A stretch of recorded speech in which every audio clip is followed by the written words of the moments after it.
샬롬, 메리 크리스마스. 네, 오늘은 즐거운 성탄절입니다.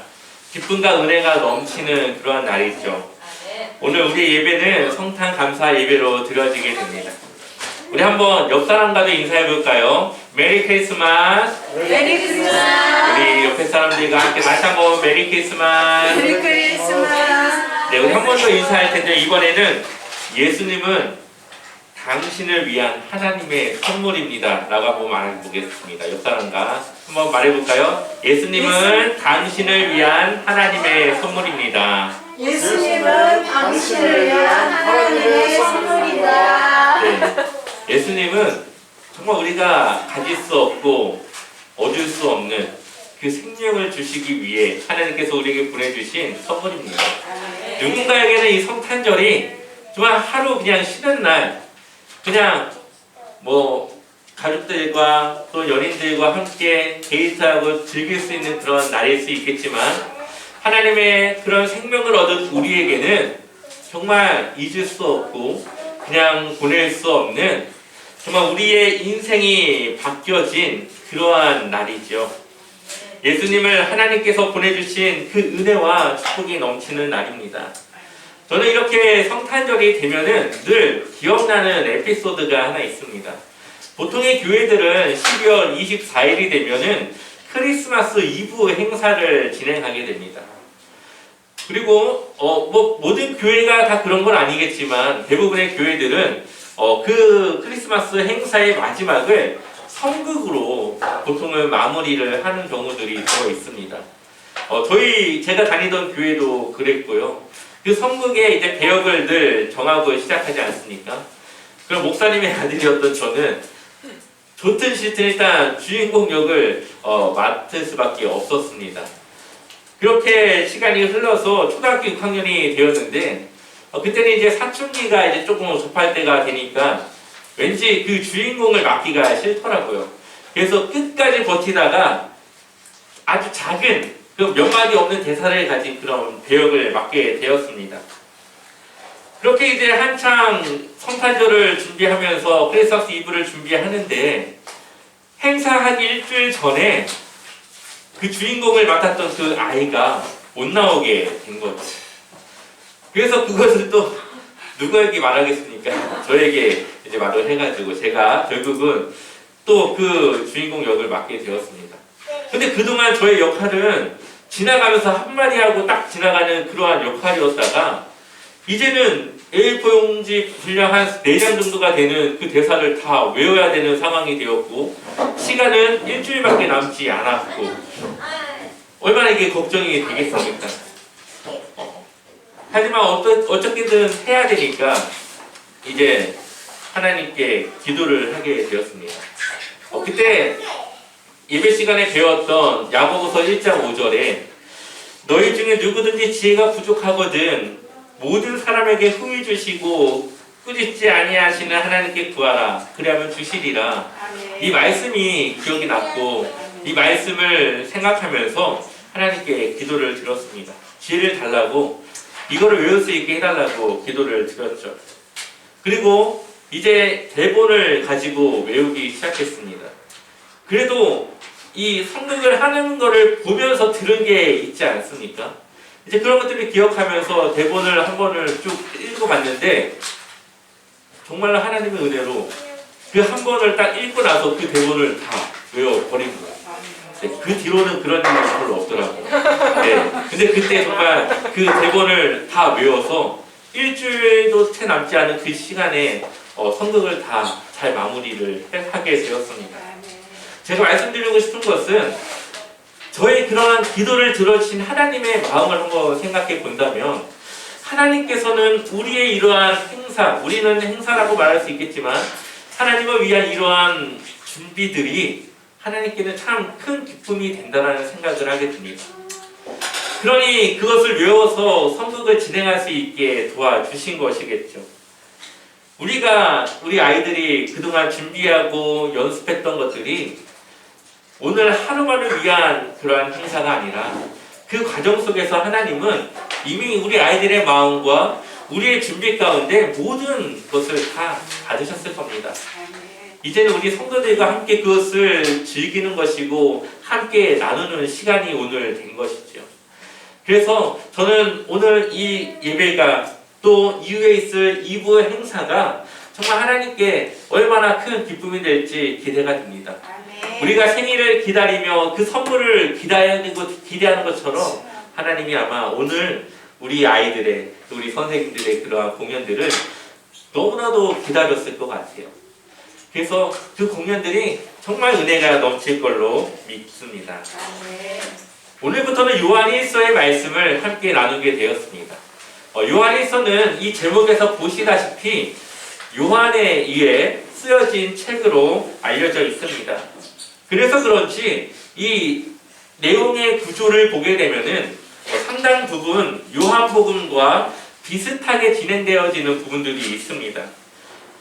예를 들면 요한복음 1장 1절 한번 읽어볼까요? 한번 같이 읽어보겠습니다.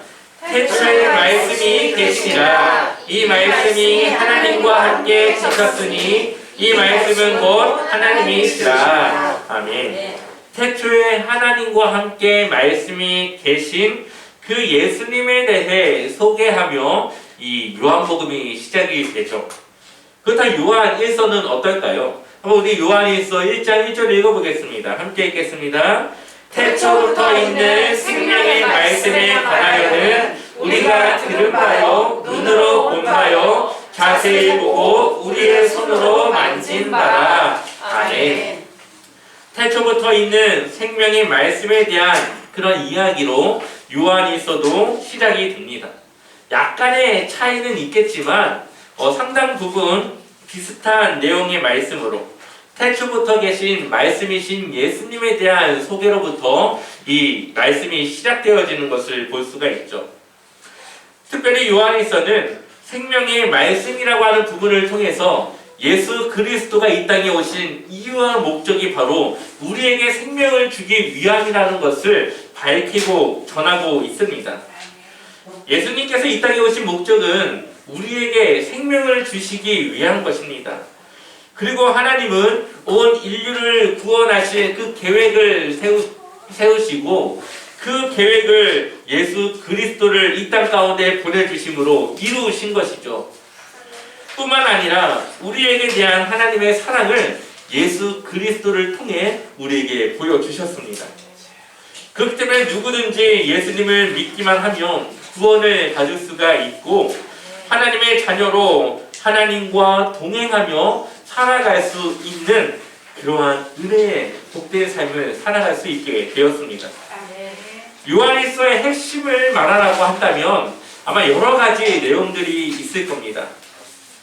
여러 가지 포인트들이 있지만 그것들 중에서도 한 가지를 말하라고 한다면 저는 이 요한일서에는 바로 이 예수 그리스도와의 사귐에 대해 말하고 있다라고 이야기하고 싶습니다. 왜냐하면 우리는 예수 그리스도와의 사귐을 통해 악한 마귀의 통치 아래에 있는 이 세상 가운데서 우리가 승리할 수 있다라는 그러한 믿음의 복음을 우리에게 전해주고 있기 때문이죠. 우리 한번 요한일서 3장 8절의 말씀을 읽어볼까요? 함께 읽어보겠습니다. 죄를 짓는 자는 마귀에게 속하나니 마귀는 처음부터 범죄함이라. 하나님의 아들이 나타나신 것은 마귀의 일을 멸하러 하시니라. 아멘. 세상 통치자인 마귀를 멸하시려고 오신 것이 바로 예수님이 이 땅에 오신 목적 중에 하나라고 말씀하고 있습니다. 그러니 세상을 이기신 예수님을 통해서 우리 또한 세상을 이길 수 있게 되는 것이죠. 요한에서 1장 3절을 보게 되면은 우리가 보고 들은 바를 너희에게 전함은 너희로 우리와의 사귐이 있게 하려 함이니 우리의 사귐은 아버지와 그의 아들 예수 그리스도와 더불어 누림이라. 아멘. 지금 요한이 누구에게 편지를 보냈는지 구체적이고 정확한 그 수신자에 대해서는 나와 있지 않습니다. 하지만 분명한 것은 이 요한이 보내는 이 편지가 믿음이 없는 사람들이 아니라 지금 현재 예수님을 믿고 있는 믿음의 사람들을 향한 편지라는 것을 우리는 알 수가 있습니다. 이들은 요한과 관계를 가진 자들인데 여기서 이 관계, 이 사귐의 이 관계를 가진 이 사귐이라고 하는 말은 헬라어로 코이노니아라는 말을 쓰게 됩니다. 아마 교회를 다녀오신 분들은 아마 한 번쯤은 다 들어보셨을 겁니다. 우리가 이제 보통 이제 교제 시간 하면은 이제 코이노니아라고 이야기를 하게 되는데 바로 이 사귐, 이 코이노니아의 관계를 가진 이 사람들을 향해 요한이 편지를 쓴 것이죠. 이 코이노니아는 교제라는 뜻으로 많이 사용되고 있는데 요한이 지금 편지를 보낸 성도들도 이 요한과 교제를 나누며 함께 이 하나 된 그러한 사이라고 말하고 있습니다. 그들이 사귐의 관계가 된 이유가 무엇이냐면은 3절의 후반절을 보게 되면은 우리의 사귐은 아버지와 그의 아들 예수 그리스도와 더불어 누림이다라고 말하고 있죠. 그러니 요한과 편지를 받는 성도들 사이에 예수 그리스도가 있는 겁니다. 요한이 먼저 예수 그리스도를 알았고 그 예수 그리스도를 알고 있는 이 요한을 통해서 예수님을 모르던 자들이 그 안으로 함께 들어오게 된 것이죠. 그러니 이 요한이 지금 편지를 보낸 자들과 사귐의 관계가 된 이유의 중심에 누가 있습니까? 바로 예수님이 있는 겁니다. 그러니 이들은 단순히 그냥 교제를 나누는 그런 사적인 모임의 사이가 아니라 예수 그리스도를 믿음으로 고백하는 그 모임을 함께하는 하나의 공동체, 하나의 형제, 자매라는 사실을 지금 말하고 있는 것이죠. 그리고 그것이 뭡니까? 지금의 교회와 같은 것입니다. 그리스도와의 사귐을 통해 우리는 교회를 이루는 것이죠. 우리가 교회 안에서 한 형제이며 자매로 교제하고 동역하는 것은 우리의 개인적인 사적인 친분이라던가 나와 잘 맞는 사람이니까 함께 모이는 것이 아닙니다. 교회는 예수 그리스도께서 모퉁이돌이 되어져서 서로 만날 수 없고 맞지도 않고 잘 알지 못하는 그 사람들을 연결하셔서 하나의 공동체가 되게 하신 것이죠. 그러니 교회에 나오는 이유, 교회에 모이는 이유의 중심은 바로 예수 그리스도가 있어야 되는 것입니다. 그래서 다른 성도들을 대할 때는 그냥 그 사람을 보는 것이 아니라 저 사람도 나와 같이 하나님의 자녀이고 예수님께서 피 흘려 살리신 하나님의 자녀, 예수 그리스도의 사랑받는 그런 자녀라는 것을 우리는 기억해야 되는 것이죠. 그렇기 때문에 우리는 이 아이들도 또 이 교회 안에 있는 모든 성도들을 그냥 대하는 것이 아니라 존중해야 되고 우리는 정말 잘 대해줘야 하는 것입니다. 근데 사도 요한 당시에 이러한 사귐의 모임을 하는 방해 세력이 있었습니다. 바로 이단자들이었죠. 이단은 예수님이 오시기 전부터 있었습니다.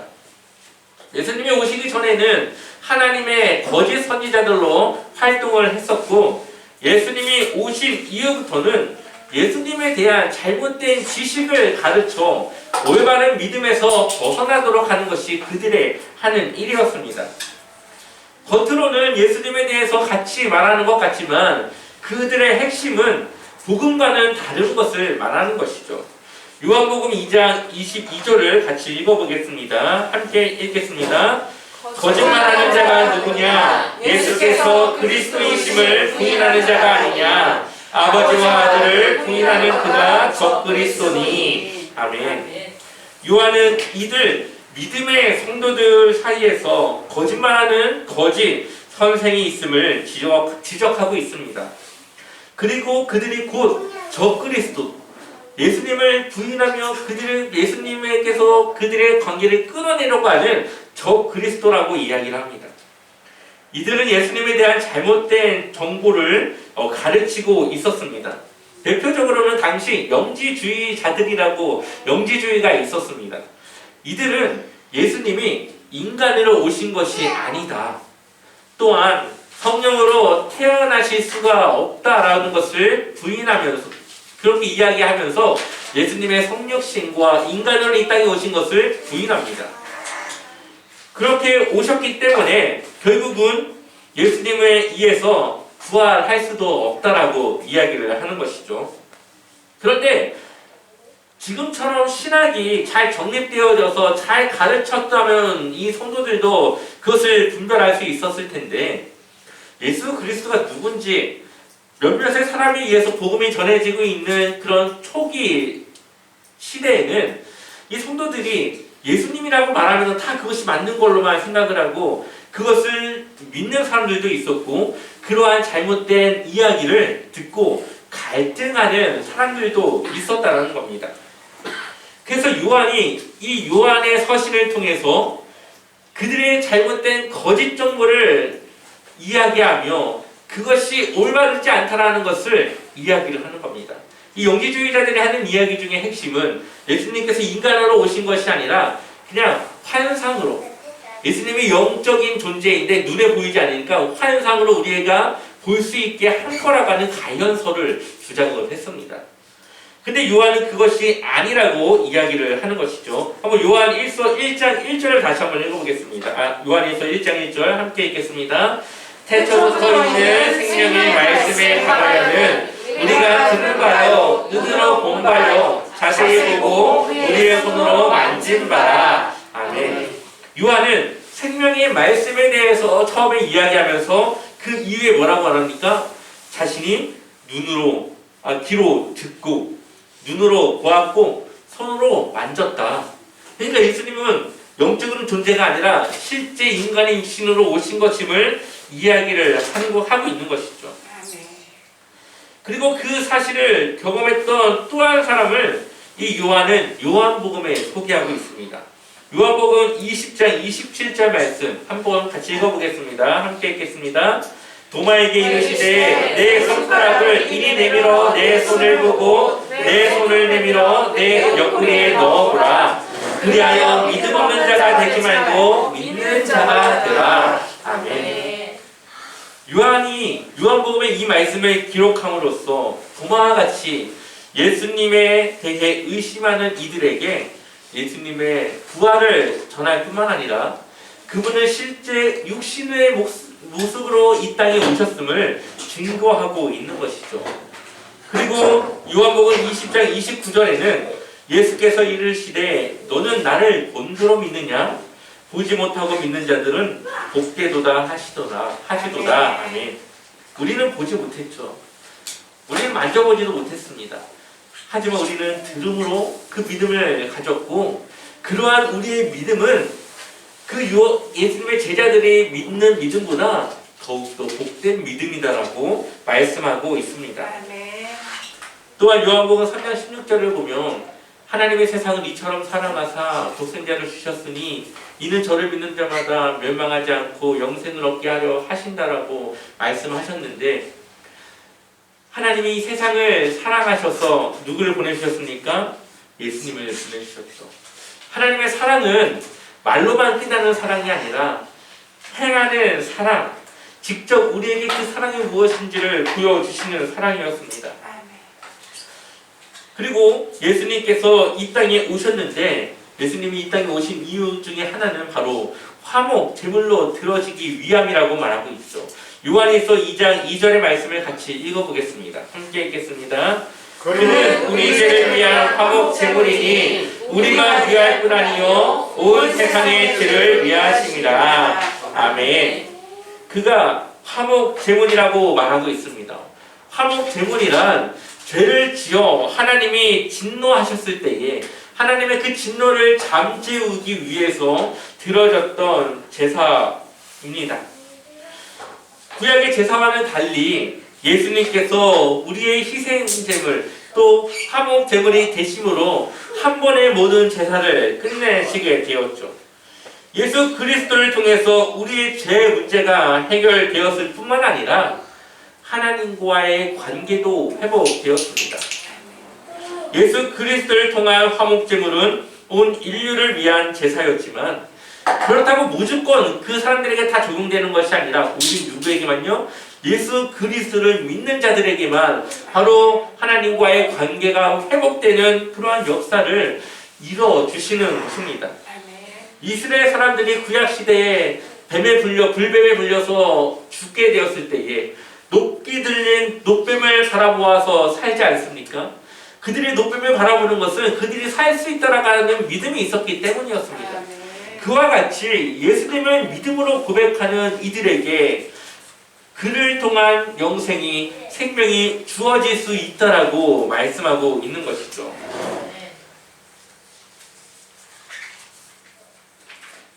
또한 요한일서 4장 10절 말씀을 같이 읽어보겠습니다. 함께 읽겠습니다. 사랑은 여기 있으니 우리가 하나님을 사랑한 것이 아니요 하나님이 우리를 사랑하사 우리 죄를 속하기 위하여 화목제물로 그 아들을 보내셨습니다. 아멘. 하나님께서 죄로 죽을 수밖에 없던 우리를 예수 그리스도를 이 땅 가운데 보내심으로 살리신 것을 하나님의 우리를 사랑하셨기 때문이라고 말하고 있습니다. 아멘. 우리가 하나님을 사랑하기 전에 이미 하나님은 우리를 사랑하셨고 또 우리에게 그 사랑이 어떠한 사랑인지를 보여주신 것입니다. 아멘. 그 말은 하나님이 우리를 사랑하신 그 사랑을 우리가 알지 못하고는 진짜 사랑이 무엇인지 우리는 알 수 없다라는 것이죠. 우리 인간이 할 수 있는 사랑 중에 가장 헌신적이고 사랑에 가까운 사랑이 무엇입니까? 바로 어머니의 사랑입니다. 어머니께서 그 자녀를 사랑하는 그 사랑은 그 어떤 사랑보다도 크고 정말 헌신적인 그런 사랑이죠. 하지만 그 어머니의 또 부모의 그 사랑에도 무엇이 있습니까? 자녀에 대한 기대가 있어요. 또 이 자녀가 실망시키면 이 부모의 마음이 왔다 갔다 합니다. 헌신적인 것 같지만 그 안에도 아이에 대한 기대와 나의 욕심이 담겨져 있는 것이죠. 그런데 하나님께서 우리에게 주신 사랑은 온전한 희생이고 완전한 사랑입니다. 우리가 하나님께 우리를 구원해달라고 요구하지도 않았지만 하나님은 우리에게 구원을 이루어 주셨죠. 우리가 하나님께 어떠한 조건도 드릴 수 없음을 아시면서도 하나님은 그의 아들 예수 그리스도를 이 땅 가운데 보내주셔서 우리를 살리셨습니다. 우리가 하나님을 알기도 전에 사랑하기도 전에 하나님은 우리를 사랑하셔서 우리를 위한 구원의 역사를 이루셨다는 겁니다. 그러니 우리의 사랑은 하나님의 사랑을 알아야 그 진짜 그 사랑이 무엇인지 알 수 있게 된다는 것이죠. 이제 우리가 예수 그리스도를 사랑하고 안다고 한다면 우리의 삶은 달라져야 합니다. 우리에게 보여주신 사랑을 나눠야 되고 베풀어야 되고 그리스도 안에서 연합한 그런 그리스도인의 삶으로 나아가야 합니다. 우리는 어떻게 그리스도와 사귀며 살아갈 수 있을까요? 요한일서 3장 18절을 보면 자녀들아 우리가 말과 혀로만 사랑하지 말고 행함과 진실함으로 하자라고 말씀하고 있습니다. 사랑이라고 하는 것은 말로만 한다고 사랑이 되는 것이 아니라 삶으로 실천해야 된다는 것이죠. 생각으로 하는 사랑은 누구나 다 할 수 있습니다. 누군가가 추워서 떨고 있으면 춥겠네, 옷을 입어야 될 텐데 누구나 다 그 생각을 하고 있죠. 하지만 그 사람의 그 추위에 떨며 있는 그 사람의 그 추위를 덮어주는 사람은 별로 없다라는 것입니다. 근데 사랑은 바로 그것이 사랑입니다. 그러한 사랑에 대해서 우리가 대가를 바라거나 무언가를 원하는 그러한 사랑은 되면 안 되는 것이죠. 우리가 돌려받지 못한다 하더라도 우리는 나눠줘야 하고 우리는 섬겨야 하는 것입니다. 구약의 화목제는 제사가 끝나고 나면 이웃과 그 들어진 고기를 나눠 먹습니다. 하나님과의 화목뿐만 아니라 이웃과의 화목까지도 이제 나눠야 되는 것이죠. 예수님께서 희생제물이 되셨다, 화목제물이 되셨다라는 것은 우리와 하나님과의 관계를 회복하실 뿐만 아니라 이웃과의 관계까지도 회복해야 되고 함께 나눠야 된다는 것을 우리에게 말씀하고 있는 것입니다. 예수 그리스도를 통해서 구원받은 우리는 바로 이러한 그리스도와의 사귐의 관계를 유지하며 살아가야 합니다. 요한일서 4장 7절과 8절의 말씀을 같이 읽어보겠습니다. 같이 읽겠습니다. 사랑하는 자들아, 우리가 서로 사랑하자. 사랑은 하나님께 속한 것이니 사랑하는 자마다 하나님으로부터 나서 하나님을 알고 사랑하지 아니하는 자는 하나님을 알지 못하나니 이는 하나님을 사랑이심이라. 아멘. 우리가 서로 사랑하며 그 사랑을 나누는 삶을 통해서 우리가 하나님께 속한 하나님의 자녀이라는 것을 바로 증명할 수 있는 것이죠. 만약 구원을 받았다 하면서도 이웃을 사랑하지 않고 나만 알고 이기적으로 살아가는 그러한 사람은 한번 자신의 그 구원을 정말 그리스도의 사랑을 받았는지 그것을 경험한 사람인지를 한번 의심하고 돌아봐야 합니다. 어쩌면 그 사람은 자신의 생각으로는 구원받았다 생각할 수 있겠지만 실제로는 구원받지 못한 여전히 하나님의 그 은혜를 경험해야 되는 그러한 사람일 수도 있기 때문에 그렇습니다. 우리가 이웃을 사랑하는 것은 그 이웃을 위한 것이라기보다는 하나님을 위한 것입니다. 성경은 지극히 작은 자 한 사람에게 행하는 일이 하나님께 한 것과 같다라고 말씀하고 있죠. 우리가 어려운 이웃을 돕는 것은 그 이웃을 돕는 것부터의 목적이 있는 것이 아니라 그 사람을 통해서 하나님을 섬기는 것이고 하나님을 사랑하는 것입니다. 그리스도인들로서 마땅히 해야 될 의무이고 또한 그것은 우리의 선택이 아닌 해야만 하는 일이라는 것이죠. 우리는 이렇게 살아갈 때에 그리스도의 빛을 따라가는 그리스도인의 삶으로 나아갈 수가 있습니다. 요한복음에서도 이렇게 말합니다. 새 계명을 너희에게 주노니 서로 사랑하라. 내가 너희를 사랑한 것 같이 너희도 서로 사랑하라. 너희가 서로 사랑하면 이로써 모든 사람이 너희가 내 제자인 줄 알리라. 아멘. 예수님의 제자의 대부분은 소외된 자들이었습니다. 어떤 이들은 아주 천한 어부의 직업을 가진 자들이었고 어떤 사람은 사람들에게 손가락질 받으면 욕을 듣는 세리였습니다. 또 어떤 사람은 열심 당원에 속한 그때 당시 막 테러를 일으키는 그러한 일들을 행하는 그러한 제자들도 있었습니다. 그런데 예수님은 그들을 사랑했죠. 예수님이 사랑한 그 이들에게 있어서 조건은 없었습니다. 그들이 어떠한 사람인지를 보지 않고 예수님은 그들을 사랑했습니다. 그리고 그들은 예수님의 사랑을 통해 또다시 예수님의 사랑을 전하는 사람들로 바뀌어지게 되었고 그들을 통해서 이 세상이 하나님의 복음으로 가득 차게 되었습니다. 또한 예수님이 늘 누구와 함께 있었습니까? 사회적으로 가난한 자들, 병든 자들, 소외된 자들, 약자 중에 약자였던 과부된 자들과 함께 교제하며 식사하며 그들의 친구가 되어주셨다는 것을 우리는 기억해야 합니다. 예수님은 천국복음을 통해서 그들의 마음을 위로하셨고 치유하셨고 그들의 그런 삶에 희망을 주셨습니다. 그리고 이제 우리에게도 주님의 그 사랑이 전해지게 되었고 우리도 동일하게 그러한 믿음으로 살아갈 수 있게 된 것이죠.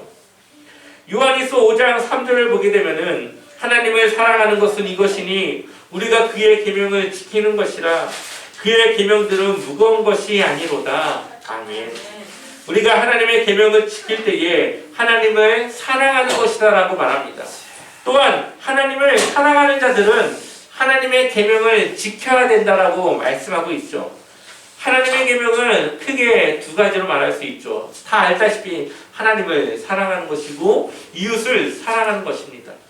하나님을 사랑한다면 이웃을 사랑할 수 있어야 되고 이웃을 사랑하는 것을 통해서 하나님을 사랑한다고 하는 것을 우리는 증명해내는 것입니다.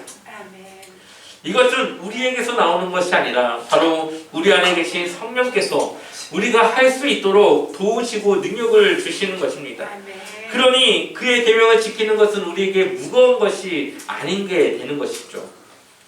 하나님이 주신 그 능력으로 행하는 것이고 우리가 성령이 충만할 때에 우리의 삶은 그러한 하나님의 사랑하는 삶으로 나아갈 수 있습니다. 이제 우리는 우리를 위해 사는 것이 아니라 하나님을 위해 살아가야 합니다. 하나님을 위해 살아가는 것은 우리 이웃을 사랑하고 섬기는 삶으로 살아가는 것입니다. 그들이 우리와의 사귐을 통해 그리스도를 알아야 되고 그리스도와의 사귐으로 이어져야 합니다. 그것이 가족일 수도 있고 또한 직장 동료일 수도 있고 우연히 만난 누군가일 수도 있습니다. 그 사람이 누구든지 어떠한 사람이든지 우리는 그리스도와의 사귐을 그들에게 전하고 그들도 그리스도와의 사귐 속으로 들어올 수 있도록 주님의 향기가 주님의 편지가 되어줘야 합니다. 우리가 가진 것을 통해 주님의 복음과 사랑을 전해야 합니다. 우리가 가진 모든 것은 바로 하나님의 사랑을 전하기 위한 도구로 쓰여져야 되는 것이죠. 각자의 삶 속에서 예수님이 이 땅에 오신 이유를 전하고 구원받은 성도들이 열매를 맺어 또한 그들 모두가 주님의 제자로 세워져야 합니다. 우리 모두가 각자의 삶 속에서 그리스도와의 올바른 사귐의 관계 속에 들어갔을 때에 그러한 삶으로 나아갈 때에 우리를 통해 하나님의 귀한 열매들이 맺혀질 것을 소망하며 여러분들을 통해 그러한 일이 일어날 것을 축원합니다. 아멘.